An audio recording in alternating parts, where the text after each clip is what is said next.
Assalamualaikum warahmatullahi wabarakatuh. Halo sahabat, kembali lagi bersama saya Edi Aprianto di channel saya Ladang Informasi. Pada kesempatan kali ini saya akan membawakan sebuah informasi tentang hukum, yaitu tentang karyawan yang dirumahkan akibat COVID-19 ini. Bagaimana pembahasan kita kali ini? Jangan kemana-mana, di sini aja.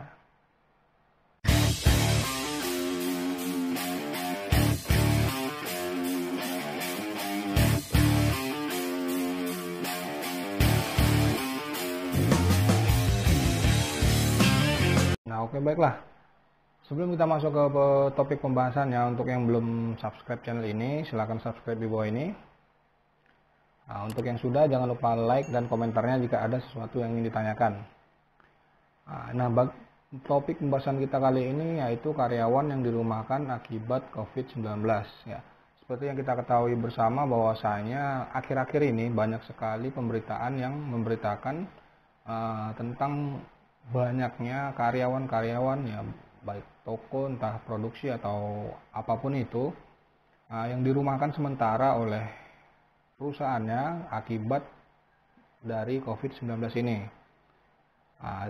Jadi pada tanggal 17 Maret 2020 ditetapkan Surat Edaran Menteri Ketenagakerjaan nomor 3 tahun 2020 tentang perlindungan pekerja atau buruh dan kelangsungan usaha dalam rangka pencegahan dan penanggulangan COVID-19 ini.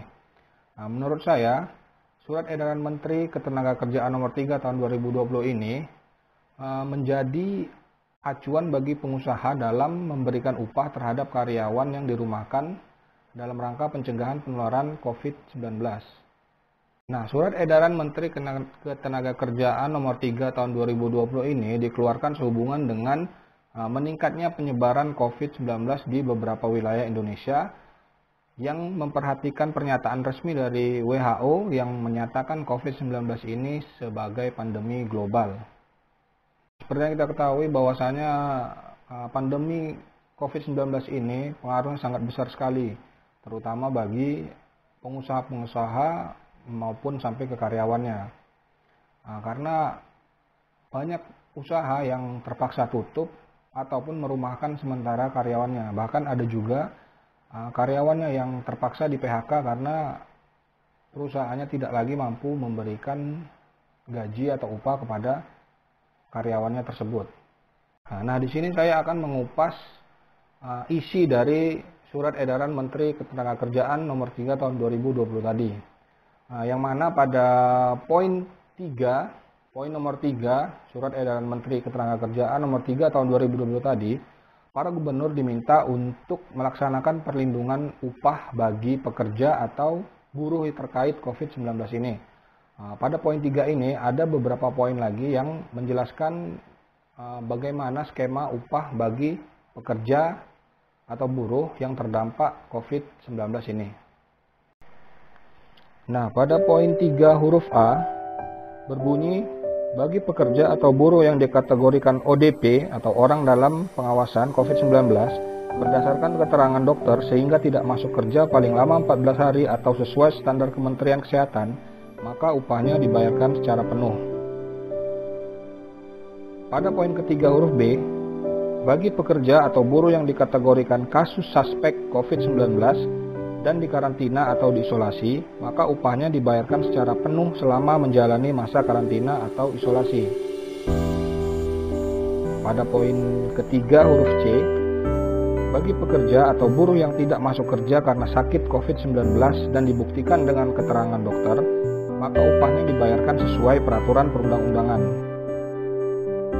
Selanjutnya pada poin 3 huruf D, ini yang terakhir ini sangat penting ya. Bagi perusahaan yang melakukan pembatasan kegiatan usaha akibat kebijakan pemerintah di daerah masing-masing guna pencegahan dan penanggulangan COVID-19 hingga menyebabkan sebagian atau seluruh pekerja atau buruh tidak masuk kerja, dengan mempertimbangkan kelangsungan usaha, maka perubahan besaran maupun cara pembayaran upah pekerja atau buruh dilakukan sesuai dengan kesepakatan antara pengusaha dengan pekerja atau buruh. Jadi poin 3 huruf D tadi menjelaskan apa yang harus dilakukan apabila perusahaan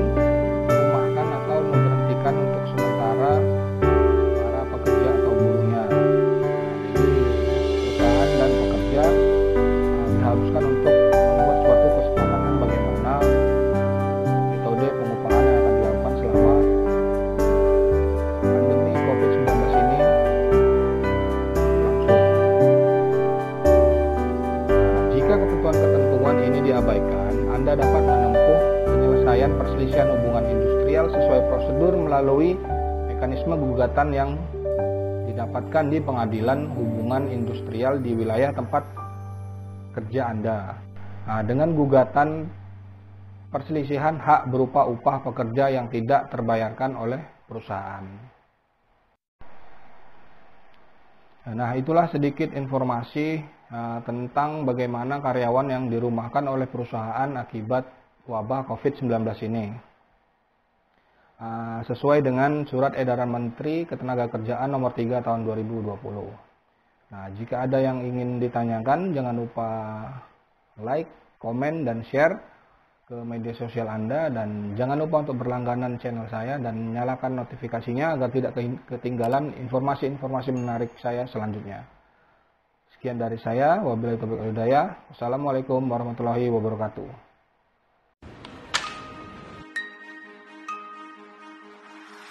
Memang tidak mudah, tapi harus dilakukan. Uang harus dipisah, biar semuanya jalan.